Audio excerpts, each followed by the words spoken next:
Welcome to the Mojo Market Report. Here's your hosts, Dave Sturchio and Chris Gueci. Good morning, everybody, and welcome to another episode of the Mojo Market Report right here on a Tuesday is National Championship Hangover Day. That was a fun one, huh? I mean, that wasn't the game even... was over before it started. I wouldn't say I knew it was happening like that, but wow. I mean, Georgia is just proving that they are the Omega. They are the top dogs, no pun, I guess, and the then Georgia you can Bulldogs. insert the conversation here. It was like, oh, they need more college playoff teams because TCU did not belong. Well, they did belong because they beat the teams they needed to beat to get there. Correct. So they did belong in that game, but oof. Yeah, so anyway, Dave Sturchio, Chris Gueci here at Chop Studios for another episode. Today we're going to dive into the playoffs. The playoffs are here. We can't wait for them. Well, one of us are excited for our own individual teams, but overall, it's the best time of the year. The playoffs are great. Obviously, Wild Card Weekend is probably, if you had to rank them, clearly the Super Bowl is the best game to watch, but like you think about Wild Card Weekend is usually where you get like the best games, I want to say, like the most evenly matched games. Did you see Luka the other day? My team is eliminated, so I have no idea what Dave is talking about. Yeah. Now, of course, Wild Card Weekend is great because they treat it, each game gets its own standalone primetime slot. I guess you could call it. It's not really primetime, but yeah. And they added the wild cards games this year, so there's just football all weekend, and every game is a game 7. Yeah, absolutely. What did you ask for? Getting back to the college national championship real quick, Stetson Bennett, obviously, who's older than both of us, went out there and won himself a second national championship. His stock went up through the roof. I saw a big bet on Stetson's Mojo stock price. Guy put out, I want to say $4,800 or $8,400, something to that. I don't exactly know the number off the top of my head, but I do know that his stock went up. So I know if you went in on him, you won some money last night. Does he have draft value? Like, do you look at Stetson Bennett? Like, I mean, someone's going to give him. He's like Chris Winkie, someone's going to give him a shot. There's no doubt he's going to at least get workouts, but I don't know. No high draft capital. I think he's too old for that. But if he could play quarterback in the NFL, I'm just saying, doesn't matter if he's 39, 45. If he could play, they're going to use him. You're looking like Cap Rooney out there. My Any Given Sunday fans will get that one. But yeah, they run away with it. Georgia is just a powerhouse. I really do feel that college football, with the transfer portal and everything that the new rules were set in place ever since 2020, I feel like, I don't know, man, you're going to, they want to expand the playoffs, great.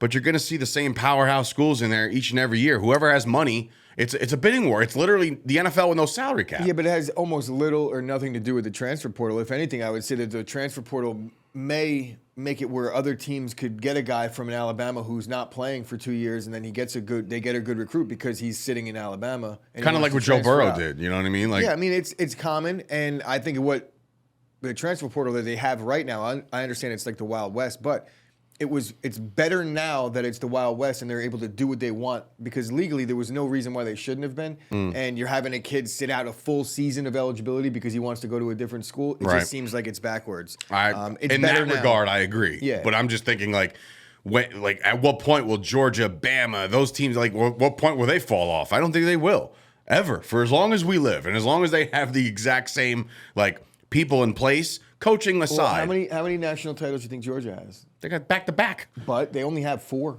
ever. But I'm saying three. now they'll yeah. But they're when you're a high school kid playing receiver on Friday night and you're thinking to myself, where do I want to go to school? I want to go to Georgia. I think we could agree Ohio State, Alabama right now are probably the main constants. There is going to be an SEC team every once in a while like LSU, Auburn. They're going to creep up and they're going to obviously you see LSU. LSU's going to win 2 in the next 3 years. Watch. Think so? Yeah, yes, I do. All right. Well, the college playoffs expand, I believe, in a couple years. I don't think is it next year? It can't be next year, right? I have no idea if they're expanding again. They definitely are expanding. It's up to 8. Football playoffs? Yeah, it's at 8, I believe. But I'm not sure if it goes into effect next year or the year after that. However, whatever it is, you will see Georgia back there next year. You will see a school like TCU. My biggest curiosity thing right now is the fact that yesterday we had some coaching movement in the NFL. Cliff Kingsbury was fired. So is Kingsbury going to get back into the college scene? You know what I mean? That's the guy you would think. But we talked about it yesterday on our other show. We said there's not many opportunities kind of hovering around right now to the big schools I'm talking about. The beauty of getting fired as an NFL coach is that you get paid. So he doesn't really need an opportunity right away. Yeah, I can guarantee you that they would put him on TV. So there's an opportunity for you and talk a little bit of football, get more recognition in terms of facial recognition, household name. You're on TV every week, either talking college football or talking pro, and then all of a sudden, these kids that you're going to go recruit in a year, like, oh, I just saw this guy on TV. It's a good recruiting tactic. I do wonder if he, the next shiny new toy head coach out of college to go to the NFL. I mean, obviously Jim Harbaugh is interviewing with the Broncos, which is cool, but I don't foresee him leaving Michigan to go deal with Russ Wilson and the Broncos. I just don't see it. He has a key to Michigan right now. You know what I'm saying? he's the governor, mayor. I think Harbaugh you're going to get speculation after every season about Harbaugh. It's like what they used to do to Cowher. Eventually, he is going to leave for the NFL again because he wants another challenge. Not that he's done it in college, but trust me, this guy wants to coach in the league. He's NFL. Michigan does get their running back. Yeah. He's coming back for another year. So it's a lot of college talk. Obviously, we can get into that as the draft gets closer because some of these guys you're going to want to invest in now before they even get drafted, just basically predicting where they would go. And if they're going to have some serious value or hype behind them, you might want to get in on them now before their price rises through the moon. All right, today we have playoff quarterbacks, guys. Okay, who are you investing in right now when it comes to the playoff quarterbacks? And when I start this off, we'll start off with the two guys that don't have a game this week, and that's the number one seeds overall, Jalen Hurts, Patrick Mahomes. This isn't really a game of this guy or that guy, but we did want to stack the matchups together in order to kind of decipher which guy you would go with. These guys have the one seed, neither one has a game, so right. So when you look at both of these guys on the surface, and just so we're aware, and I for whatever reason, I wasn't aware. I had Patrick Mahomes not only in my portfolio Mojo, but also he led me to a fantasy championship, right? But I didn't even really stop and look at his stats this year. I hadn't really stopped. By the weeklies that go by, I'm like, wow, he did this. Yeah, he did this. Patrick Mahomes threw for 5,250 yards. He threw 41 touchdown passes. That was the quietest 41 touchdown pass. For me, it was. I don't know. It's what we're talking about when we're it's trying. It's because all these little underneath and flicks. And it's not. Look. There's 40 of them. I know. Eventually you're gonna be like. It's like when Tom Brady had his fourth Super Bowl. I was like, all right, the tuck rule. I was trying to find reasons why he didn't deserve them, and now he's got 38. You're like, well, I mean, not much I can take say away here. two. The guy's a bum. A couple lucky ones here or there, fine, but give me a break. But in regards to these guys, stock prices not similar at all because of obviously Patrick Mahomes and his banked value and what he's done already. He does have a 15-time multiplier. To me, that's Patrick Mahomes in your portfolio is your Tesla, is your Apple, those are the stocks. I would be careful with Tesla right now. Well, whatever. You know what I'm talking about. Just stocks that are always kind of on the move in the best way possible, except for right now. Amazon. All right, let's just. I would be careful. I have no idea about what's going on with This Amazon. is why I play Mojo Market and not the real market because I don't have a clue. But what I will say is this guy's your most consistent. This guy with a 15-time multiplier. Again, when you slap that on him, these vets and these stars, they don't move as much without him. But when they do move, man, you do cash in. And again, the bad games will happen. The 3 interception games will happen. I'm just speaking on behalf of Dak, my client. But those games will happen, and your stock will fall a little bit, But if you have those multipliers on them, they will kind of hit you hard. But Mahomes, for me, every time he's ever gone down, it's like I knew the next week. I'm like, it's fine. This one's going right back up. So Patrick Mahomes to me is a safe bet. Jalen Hurts, on the other hand, he just got back off of injury. He's got the shoulder thing going on. He's not going to play a week, so that's beneficial for him. He finishes the year with 3,700 yards and 760 rushing yards. He scored, ready for this, 22 through the air, 13 on the ground. 35 total touchdowns. The dude's a star. He's a star. He's going to be a star in the league for a long time. So Eagles fans, buckle up. It's going to be a fun ride. But if you did, gun to your head right now, choose between the two of these guys to go long on right now, 10-time multiplier on Jalen Hurts or a 15-time on Patrick Mahomes, who's your safer bet? Okay, so now we're basing this off of this postseason. Yeah. Correct? Yeah, because overall, we know Patrick Mahomes is the best quarterback in football. But I'm saying, this postseason, who are you in on more to make some money? And remember, longevity in the postseason, meaning who do you think is going to go farther? Who do you think is going to have more opportunities to do well in the playoffs? I think there's a really good chance that the Chiefs end up playing the Bengals in the second round. And for that reason, I'm going to say I think Jalen Hurts has a better chance. I just think he has a better chance in the NFC to come out because they should be the favorites, if not the favorites, very close with San Fran. If you look over in the AFC, while the Chiefs might be the favorites, I think we could all agree that that's a very tough AFC this year. Those top 3 teams, it's like take your pick. Any one of those teams could come out. But I will say this. The quarterback that comes out of the AFC this year is not only is he already a superstar, but if it's one of those, Josh Allen, Mahomes, or Burrow, if any of those 3 guys come out of the AFC this year, oh my goodness gracious, the stock is going to go through the roof because you're beating the other 2, And then we're mixing in Herbert and Lawrence. Like the AFC is in good hands. AFC is in good hands. If you're an AFC fan, I'm sorry because I mean, like obviously, even if you're a Chiefs fan, you got to deal with this crap. It makes it the best. What better? Like what better? It makes it. It's not supposed to be easy. So when one of these quarterbacks, if they come out on top, it's like, wow, I really got to get through all that.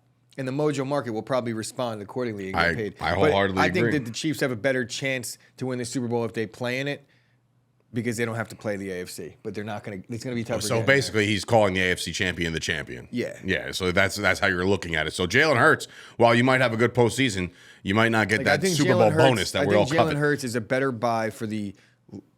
I think Jalen Hurts over the next year or 2, you're going to see a bigger increase than you will see with Mahomes. 100%. This is without multipliers. This is just straight up. Yeah. Because Mahomes is already kind of the expectations are there. There's still not such high expectations for Jalen Hurts, I guess, because of his style. Trepidation. Or what?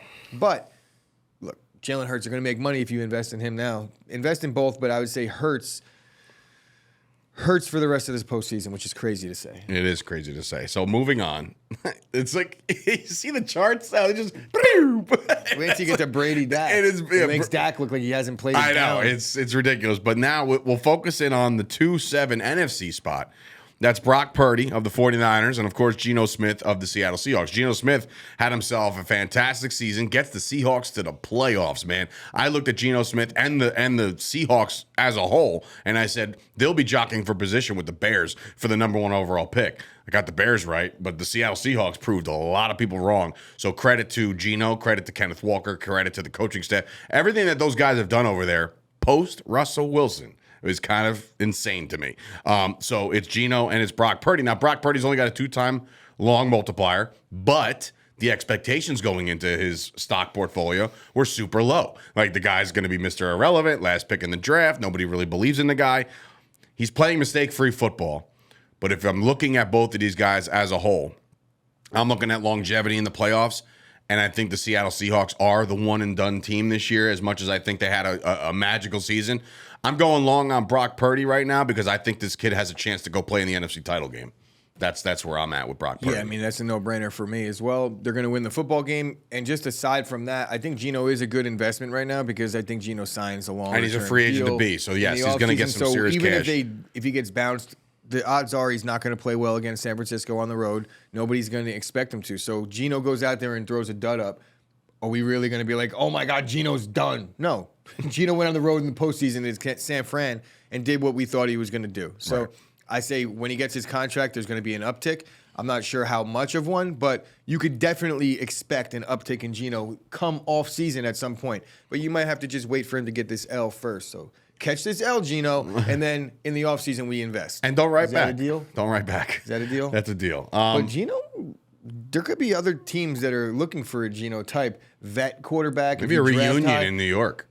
The Jets, that is, not the Giants. Geno going to the Texans, maybe. No, they don't need a stopgap. They need to draft a kid.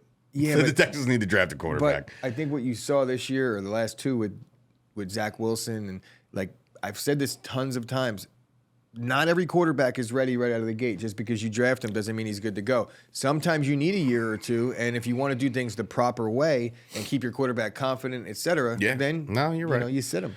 All right, let's move it on. Brock Purdy. Brock Purdy is my guy for this one as well. Very interesting matchup between the 3-seed Vikings with Kirk Cousins and the 6-seed Daniel Jones with the New York Football Giants. Daniel Jones has proven a lot of people wrong. There's one stat that does kind of jump out at me. This year, he's thrown for 3,200 yards. Not the greatest on the yardage, and not the greatest through the air either. Only 15 touchdown passes, but who the hell is he throwing it to? There's nobody over there, right? Kenny Golladay got involved last week. Good luck. He fumbled the ball 6 times. 6. He's down from 2019 where he fumbled 19 times. Ball security has been a thing for Daniel Jones. He's worked on it. He's improved it. He's got a better coaching staff. I think the Giants go in there and they show out. I think Daniel Jones is the play this week against a bad Minnesota Vikings defense. I truly believe that Daniel Jones and Saquon Barkley this week alone earned their long-term deal with the New York Giants. I don't know how you divvy up the money, but it doesn't matter. Both of these guys are in for the long haul, and I've always been one to kind of judge Kirk Cousins based off of success. His numbers are always gaudy. His numbers are always big, but I just look at Kirk Cousins like, that's cool. You're there again. Get ready to get disappointed because it's the Daniel Jones show this week. I mean, I think maybe it's the Saquon show. I know we're here to talk about Daniel Jones and Kirk Cousins, but we'll talk about Saquon tomorrow. I think Daniel Jones, looking at his share price and his market expectations, I think Daniel Jones is a solid buy right now because he's going to get the contract. He's a playoff quarterback right now and still didn't get any of the respect. I was looking at guys like Zach Wilson, like almost passed Daniel Jones in the rankings this year. Daniel Jones at least established that he could start in the NFL. He's a playoff quarterback. Daniel Jones did not miss any time. He handled the fumbling issues, as Dave pointed out, but they don't have receivers. So to expect it to be the Daniel Jones show, if he's going to dump it off to Saquon, and at the end of the day, you might have some solid numbers. At the end of the day, those numbers are up. I think if the Giants want to beat the Vikings, they're probably going to have to really just run the ball a ton because they want to keep that offense off the field. I think Kirk Cousins is going to light up that secondary. I really do. We might be in for a shootout, ladies and gents. It's going to be a good game. This is going to go down to it. But if any team is blowing any team out in this one, it's going to be the Vikings blowing out the Giants. I think so. I don't think either team is getting blown out. I think it's going to be a good game. I think it'll come down to it. But I'm not going to sit here and say that I think Daniel Jones is going to light anybody up because he hasn't. Kirk Cousins in this one for me. All right, interesting. But I do think the Giants have a real chance in this game. This is the toughest one for me out of all the matchups, outside of maybe the Herbie and Lawrence one. You switch the graphic again, and it's just poof, to the moon. Tom Brady, Dak Prescott, America's team against America's GOAT. Okay, this is where it's at. Monday Night Football, prime time.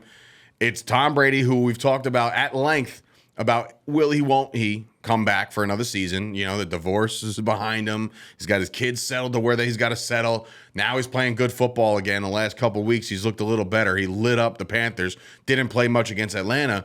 So now you got a Dallas Cowboys secondary who, again, banged up down to the third corner. They signed Xavier Rhodes last week, so everybody's hoping that he gets up to speed and covers a guy like Chris Godwin because you got Trayvon Diggs over there on Mike Evans.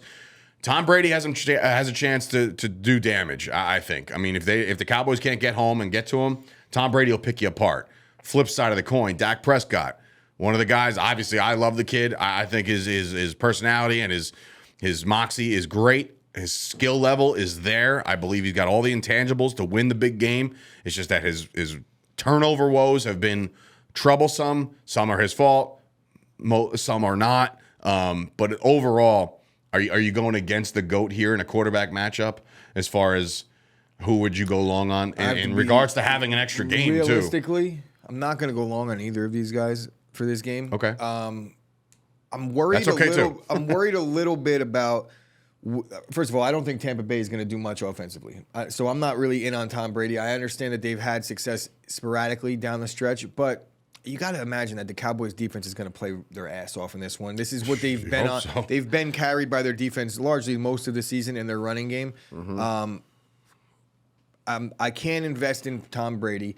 It could be his last game as a pro for all we know. So, no, I'm not going to go long. If Tom Brady loses, then there is no chance at him getting any more value. I wonder what that does. I wonder where his stock price goes if he loses that game, like on the immediate. Well, it can't go too far down. No, I understand that. A lot of bank value here. But I'm wondering, like, the future projections as they go kaput. You know what I mean? Like, based off a loss? They will probably, if they lose, that means that he can't get any more games this year. So you could eliminate any potential for more that, bank, right? So that's gone. And then I would say if I was guessing, because I'm not on the data team that decides or part of that algorithm thing. If I'm guessing, I would say it probably cuts his future projections in half until they decide, and then there's room for it to grow again. But if he comes back, it's going to be most likely on a season-by-season basis. So you're going to be looking at a very similar situation with Tom Brady all year. I'm with it. And then for the Dak reason, up and down defense at a Tampa Bay, but they can show up, and it is a home game, and they play a lot better at home and things like that. And because of what you pointed out, Dak has been up and down himself. So we have an up and down defense against an up and down quarterback. I'm just going to sit this one out. There's a lot of other options for me in this weekend's games. All right. Speaking of options, we talk about Tua. He's not been cleared yet as far as like contact or throwing or whatever. So like I don't know if Tua's the investment. We talked about Tua at length as being the most undervalued guy Tua on the and Lamar in the graphics for the sake of the show. Like they're the investments if we're in on these guys. Yes. So, but Josh Allen, who's in the 100 club over in Mojo, he's played incredible football throughout the course of the year. 4,200 yards, 35 touchdowns, 14 interceptions. The guy is MVP caliber talent. Great receivers around him. The Dolphins are just kind of treading water at this point. They just don't look like the same team that they've been. I think Josh Allen's in for a big day at home. As far as Tua, if he is in there, you will find little success here and there. But ultimately, that town is inspired. You know, there's going to be some crazy things going on. Yeah, I think the Dolphins are unfortunately one and done. They're not going to go up. I don't care who the quarterback is, even if it's Tua. You're going to go up north. I've been in this for maybe the last decade, maybe even longer. Until I see Miami Dolphins go up north late in the year and win a football game. It's true. I'm not buying in on any of their players at that point. You know, Miami, once, or I would say end of October hits, you could start looking at any road game they play and be like, is that in a dome? Yeah, all right, I'm in. But yeah, so look, it's unfortunate. They do get in there in the last second field goal against the Jets. They win the game. They wait it out. Bang, the Patriots lose. But yes, that's the sound of the Dolphins backing into the playoffs. That is, with no rear view cam. So they're just it's gonna be a mess. So I'm in on Josh Allen. Now it might have been the Cowboys backing into the playoffs, right? I'm not sure. They clinched a month ago. I know. I'm just saying. Didn't have to wait till the last week. You had an opportunity right there, and you didn't take it. Dude. I did not take it. You had an opportunity to be like, well, I would rather back into the playoffs than. Nah, I wasn't going to go there. I wasn't going to go there. I wasn't. How's Quay Walker doing today? Is he all right? Is he crying still? I'm Team Quay, just so we can be clear. You know that, right? Yeah, I know. We've talked about it yesterday. You didn't see his interview? No, I saw it. I'm so sorry. Okay, good. You're sorry. That's right. You're sorry. Why did the guy have to push him? Anyway. Look, how about this? If the Lions trainer forgives him, who am I to not? Listen, I don't want to talk about this at length, but like the Lions trainer, first of all, he wanted all the smoke. He spoke. Huh? They spoke. I'm sure. They did. I'm sure. And I'm sure Quay was like, man, I'll give you all this money, man. You just publicly accept my apology, please. First of all, how much money do you think he gave him? I don't know. Trainers, unfortunately, are probably very underpaid, to be honest. Let's be honest here. The trainers are NFL players, if we're really getting down to it. Oh, Christ. He's the first-round draft pick, Quay Walker. He's making millions of dollars. We were talking like 2 days ago. How about these NFL players get a raw deal? They should be getting paid fully guaranteed contracts. I guarantee you Quay Walker's contract is not fully guaranteed. I guarantee you either. And I guarantee you that trainer could be fired tomorrow. So help him out, Quay. You want to apologize? Apologize. Anyway, moving on to Joey B, one of the best quarterbacks that we've seen come out of college and just take the league over by storm as far as how consistent the guy is in down the stretch in December and January, and now has a chance to put the Bengals right back to where they were last year in the Super Bowl. His first draw, 3 versus 6, no coin toss needed. It's Lamar Jackson, you would think, coming in as the Baltimore Ravens. The Ravens, again, is a sputtering team. The Ravens don't look good at all. I look at the Dolphins and the Ravens, the back end of the AFC. While before you were like, oh, the AFC is loaded. They are with talent, sure.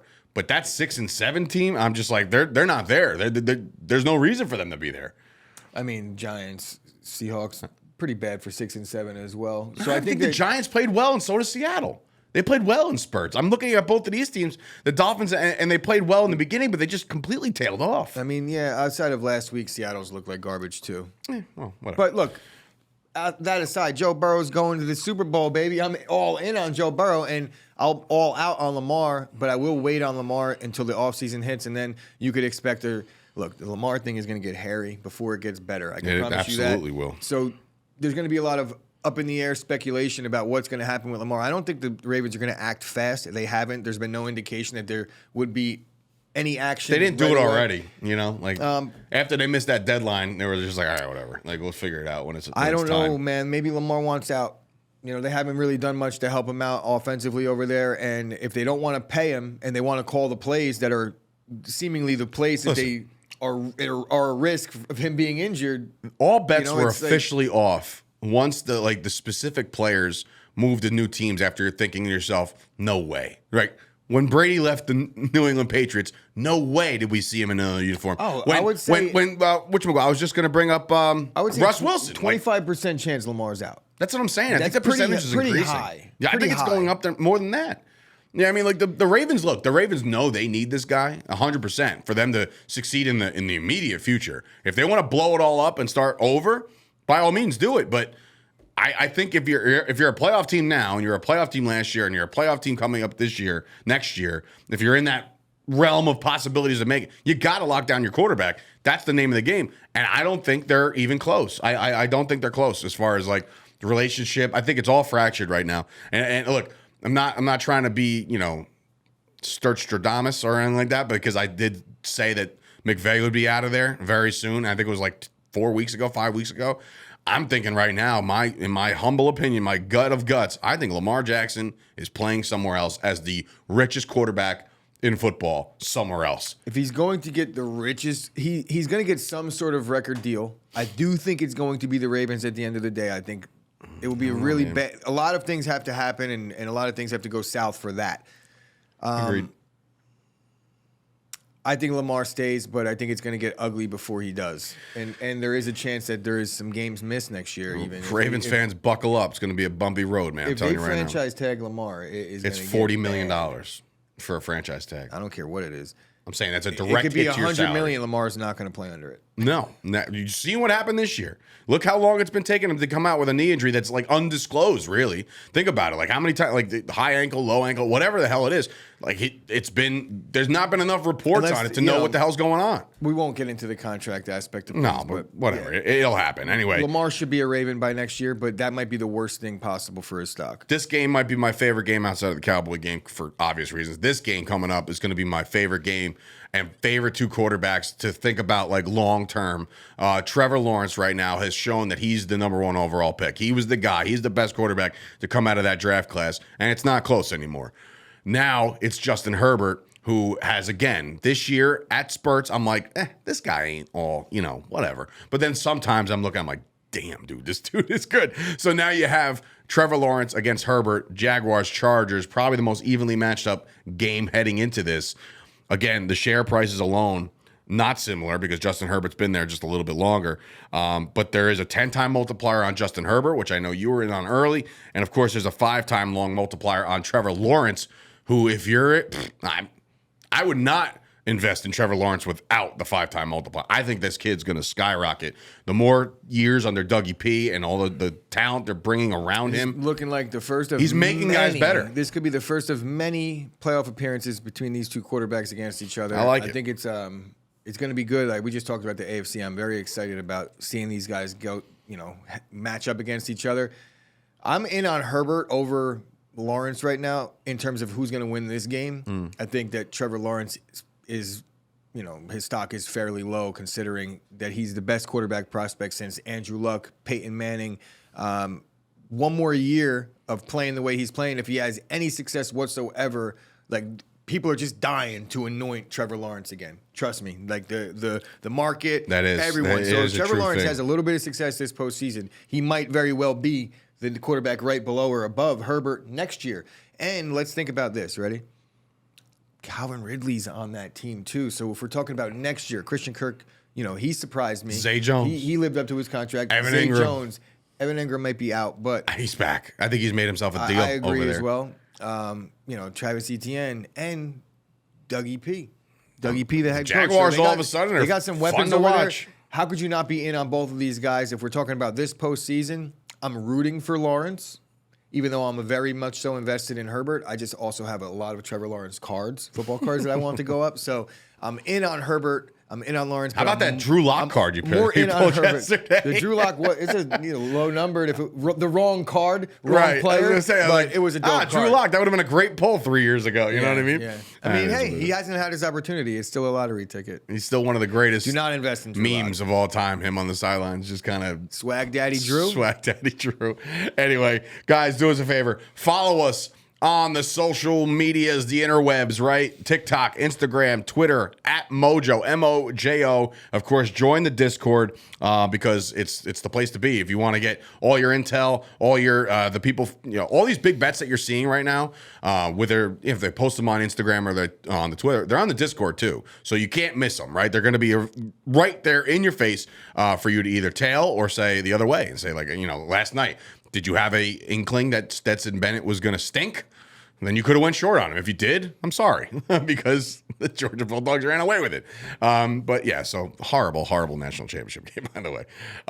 Not if you're a Georgia fan. I'm sure you're very excited. Yeah, I love that. They kicked the piss out of that team, and I'm just like, oh man, I love it.